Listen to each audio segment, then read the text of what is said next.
Hi friends, ப்ளவுஸுக்கு cross piece போட்டு எப்படி ஒல்லியாக பைப்பிங் வைக்கலான்னு பார்க்கலாம். ஸோ இது என்னோடய வாட்ஸ்அப்பில் ஒரு சிஸ்டர் கேட்டிருந்தாங்க. கிராஸ் பீஸ் கரெக்டாக நம்ம கட் பண்ணி எடுத்துக்கோங்க, ஒரே அளவுக்கு எடுத்துக்கோங்க. இப்போ ரெண்டையும் ஜாயின் பண்ணுறது நம்ம இப்படி தான் ஜாயின் பண்ணணும். ஸ்ட்ரைட் போர்ஷனை வச்சு ஜாயின் பண்ணக்கூடாது. இது மாதிரி சரிச்சு நீங்கள் கட் பண்ணிவிட்டு அதை ஒன்றா இது மாதிரி ஜாயின் பண்ணிக்கோங்க. இப்போது இதே மாதிரி 3-4 பீஸ் எடுத்து வச்சுக்கோங்க. ஏன்னா கைக்கும் ஃப்ரண்ட் கழுத்துக்கும் பேக் கழுத்துக்கும் தேவைப்படும். இப்போ இது மாதிரி ஒவ்வொன்றையும் ஜாயின் பண்ணி எடுத்ததுக்கப்புறமா ஸ்ட்ரைட் பீஸாக இருக்கிறதான்னு பார்த்துக்கோங்க. ஜாயின் பண்ணுற இடத்துல இது மாதிரி ஏறி இறங்கி நிற்கும். அதை மட்டும் நீங்கள் கட் பண்ணி எடுத்துக்கோங்க. கட் பண்ணிவிட்டு நம்ம இதை ஸ்டிச் பண்ணணும். இப்போ ஒரு ஓரத்துக்கு மட்டும் இது மாதிரி ஒரு சைடு ஃபுல்லாக நீங்கள் இது மாதிரி அடித்து எடுத்துக்கோங்க.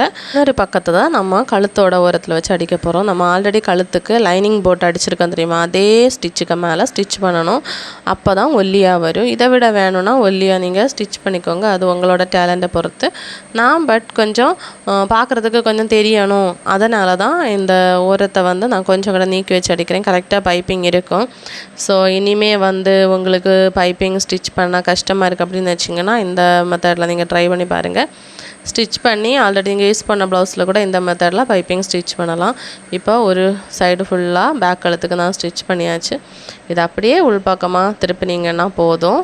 பட் ஒரு இடத்துல கொஞ்சோண்டு நான் ஏற்ற இறக்கமாக ஸ்டிச் பண்ணியிருக்கேன். ஸோ பிகினர்ஸாக இருக்கிறவங்களுக்கு இந்த ப்ராப்ளம் வரும்.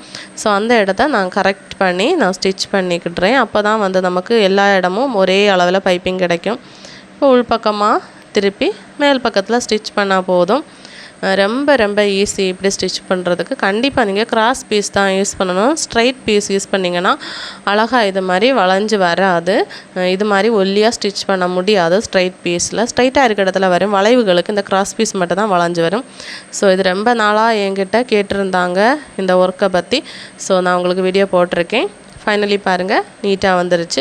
கழுத்துக்கும் கைக்கும் ஃப்ரண்ட் கழுத்துக்கும் இதே மெத்தடில் ஸ்டிச் பண்ணேன். பேக் சைடு பாருங்கள், நீட்டாக இருக்குது. ஸோ இனிமேல் உங்களோட சுடி ஆகட்டும், ப்ளவுஸ் ஆகட்டும், நீங்களே ஸ்டிச் பண்ணி பாருங்கள்.